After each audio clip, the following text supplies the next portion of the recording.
चलिए lecture number 6 एक numerical और हम बनाएंगे इसी टाइप का, सो दैट आपका जो कॉन्सेप्ट है वो क्लियर हो जाएगा और कुछ क्वेश्चंस प्रैक्टिस भी हो जाएंगे। ठीक है साहब, चलिए इसको आप रिजॉल्व कीजिए।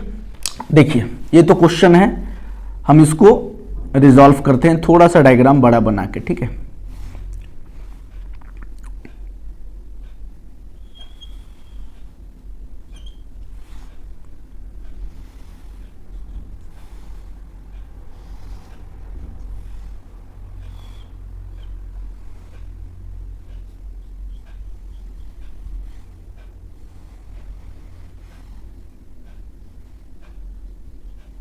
ये 40 है, ये 45 है और ये 30 डिग्री। ठीक है, ये 20 न्यूटन, 25 न्यूटन, 30 न्यूटन, ये 35 न्यूटन। बहुत इजी क्वेश्चन है, जस्ट फॉर प्रैक्टिस हमने इस क्वेश्चन को आपको दिया है। थोड़ा हम इंक डाल लेते हैं साहब, है ना, क्योंकि मैं ब्लू मार्कर का इस्तेमाल करूंगा, तो थोड़ा सा टाइम दीजिए। तब तक आप रिजॉल्व कीजिए ना साहब, तब तक आप डायग्राम बना के बैठिए, फिर हम बनाएंगे तो आप मिलाइएगा उससे, सही बनाए हैं कि गलत बनाए हैं।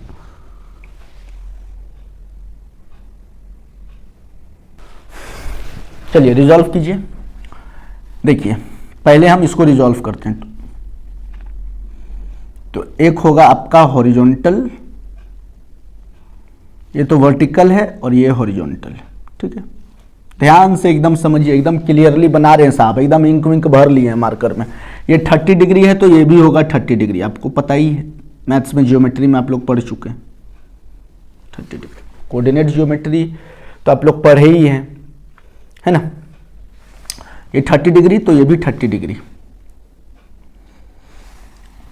तो ये हो जाएगा आपका 20 cos 30 डिग्री और ये क्या हो जाएगा साहब 20 sin 30 डिग्री।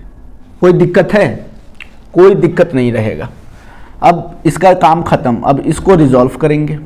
ये बाहर की तरफ जा रहा है तो एक फोर्स आपका बाहर की तरफ जाएगा और एक इधर जाएगा, है ना।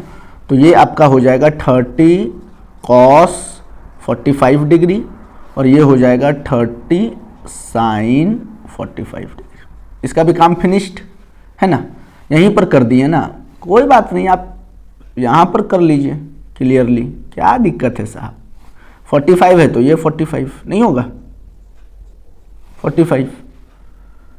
ठीक है, आप यहाँ कीजिएगा तो सेम ही चीज़ आप लिख सकते हैं, तो यहाँ कीजिएगा तो यही चीज़ यहाँ लिख सकते हैं, यही चीज़ यहाँ लिख सकते हैं। ठीक है ना, इसको देखिए 40 है, बाहर की तरफ जा रहा है, डायरेक्शन बाहर की तरफ होगा ऐसे, और ये 40 तो ये भी 40, तो ये क्या हो जाएगा आपका बताइए, ये एंगल इधर लगा हुआ है तो 35 cos 40 और ये हो जाएगा 35 sin 40। कोई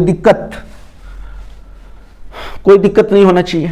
ठीक है, आप यहाँ लिख दिए हैं, ऐसा आप ध्यान से समझिए, हम इसको इसी में रिजॉल्व कर दिए। आप यहाँ भी लिख सकते हैं, ये वैल्यू यहाँ लिख दीजिएगा, ये वैल्यू यहाँ लिख दीजिएगा, सब सही हो जाएगा, कोई दिक्कत नहीं है इसमें। तो अब लिखिए साहब हॉरिजॉन्टल कंपोनेंट। क्या होगा इक्वेशन बताइए, कौन कौन सा हॉरिजॉन्टल कंपोनेंट है। पहला है 20 cos 30,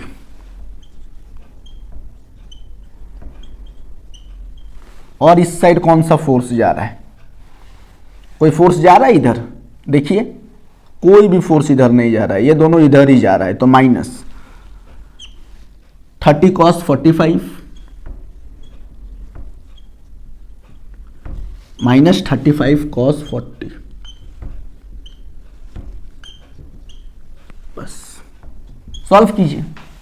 ये जा रहा है इस साइड राइट डायरेक्शन में तो प्लस है, और दो फोर्स आपका अपोजिट जा रहा है लेफ्ट डायरेक्शन में, तो ये दोनों नेगेटिव में होगा, माइनस इसके लिए भी माइनस। क्यों? क्योंकि ये दोनों अपोजिट डायरेक्शन में है। चलिए डेल भी निकालिए, समेशन ऑफ भी, हम बार बार डेल भी बोल देते हैं साहब, आदत है फिजिक्स में, है ना।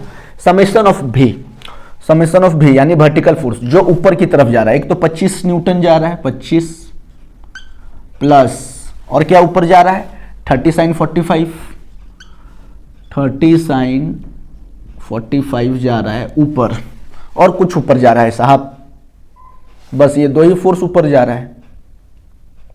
ए साहब ये भी तो जा रहा है 20 साइन 30 नहीं होगा, प्लस 20 साइन 30। एकदम ध्यान से क्वेश्चन को बनाना है।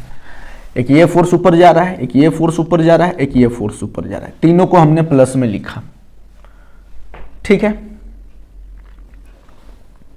अब आइए डाउन में। डाउन में कौन कौन सा नीचे जा रहा है फोर्स, एक ये फोर्स जा रहा है नीचे, एक लौता 35 साइन 40 डिग्री है ना, और तो कोई फोर्स नीचे जा ही नहीं रहा है साहब, तो माइनस हो जाएगा -35 साइन 40 डिग्री, ठीक है।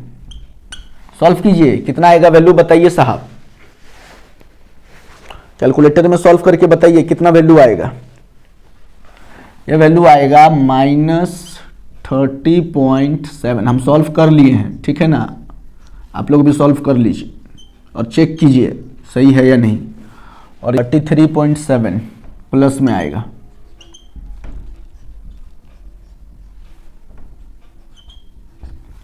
चेक कीजिए।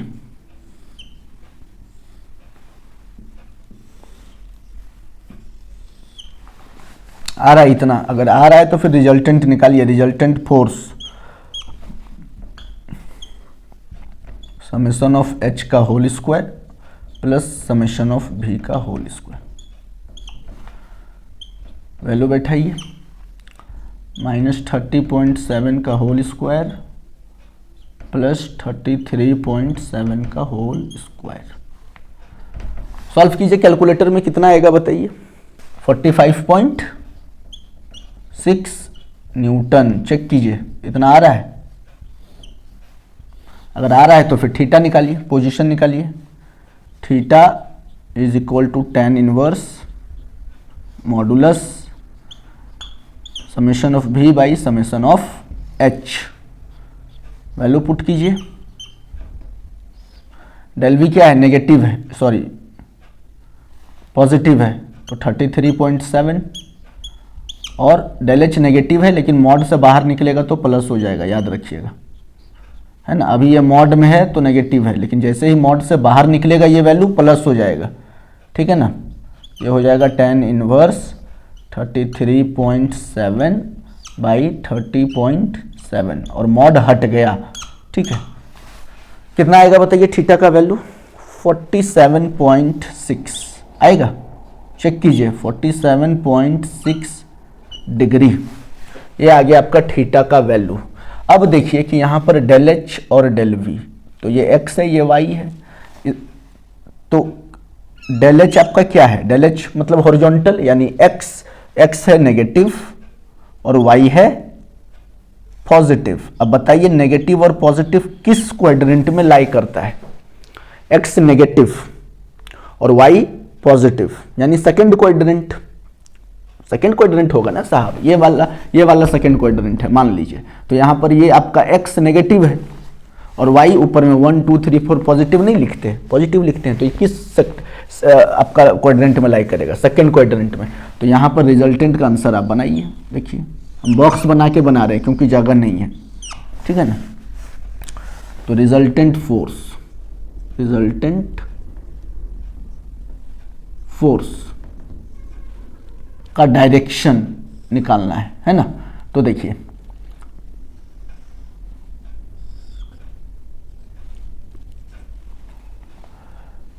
(47.6 डिग्री), ये रिजल्टेंट फोर्स है R, और ये हो जाएगा 47.6 डिग्री। और क्योंकि ये सेकंड क्वाड्रेंट में लाई कर रहा है तो इसका वैल्यू जो होगा वो 90 से 180 डिग्री के बीच में होगा। तो आप इसमें 180 डिग्री माइनस 47.6 कर देंगे तो एक्चुअल वैल्यू आ जाएगा आपका। कितना आएगा एक्चुअल, 132 के आसपास कुछ आएगा। आप माइनस करके देखिएगा, और अगर आप ये बनाते हैं तो भी आपका मार्क्स नहीं कटेगा, सही आंसर होगा, ठीक है ना। तो ये रिजल्टेंट फोर्स है। यहाँ पर एक्स ऊपर की तरफ जा रहा है क्योंकि एक्स पॉजिटिव है, सॉरी एक्स ये है एक्स, तो एक्स आपका इस साइड जा रहा है ना सेकेंड क्वाड्रेंट में, तो इस साइड हमेशा नेगेटिव होता है, तो ये नेगेटिव है, एक्स का वैल्यू नेगेटिव है ना। और वाई का वैल्यू आप हमेशा जानिए डेल एच आपका एक्स एक्स एक्स बताता है और डेल भी हमेशा वाई बताता है, और कोऑर्डिनेट लिखा जाता है एक्स कॉमा वाई, बस इतना ही समझिए आप। एक्स नेगेटिव तो इस डायरेक्शन में गया, वाई पॉजिटिव ऊपर डायरेक्शन में गया, यही वर्टिकल है ऊपर डायरेक्शन में, ये रिजल्टेंट और कितना डिग्री पर होगा 47.6 डिग्री पर। आप इतना बना दीजिएगा, आपको मार्क्स नहीं कटेगा, फुल मार्क्स कटेगा। आप यहां पर आर का वैल्यू लिख दीजिए 45.7 न्यूटन। ठीक है, आप कैलकुलेशन चेक कीजिएगा साहब, ठीक है। अगर कैलकुलेशन सब कुछ ठीक है आराम से अपने कॉपी में उतारिए, अगर कुछ गलत होगा आप कमेंट कीजिएगा, हम तुरंत क्रॉस वेरीफाई करेंगे। ठीक है साहब, चलिए बनाइए। तो लेक्चर नंबर 6 को हम यहीं पर खत्म करते हैं। लेक्चर नंबर 7 से यानी नेक्स्ट लेक्चर से हम स्लोप का कुछ क्वेश्चन बनाएंगे, है ना। ये सारा हम लोग पढ़ रहे हैं रिजोल्यूशन ऑफ फोर्सेस, है ना। और ये एक एनालिटिकल मेथड ही है साहब, आपके एग्जाम में आपके सिलेबस में एनालिटिकल मेथड ही पढ़ना है, उसमें दो है, एक तो आपका रिजोल्यूशन ऑफ फोर्स पढ़ना है और एक पैरेललोग्राम वाला पढ़ना है, वो भी हम सिखा देंगे, है ना। बहुत ईजी है, उसको भी हम सिखा देंगे, लेकिन पहले रिजोल्यूशन ऑफ फोर्स को कंप्लीट कीजिए, ये काफ़ी बेसिक है। क्वेश्चन टोटली डिपेंड होता है आपका कंसंट्रेशन और कैलकुलेशन के ऊपर, ठीक है। तो ठीक है साहब, आप अपना ख्याल रखिए, है ना, इसको बना लीजिए कॉपी में। हम आपसे मुलाकात करेंगे अगले वीडियो में किसी नए सवाल के साथ, तब तक के लिए जय हिंद।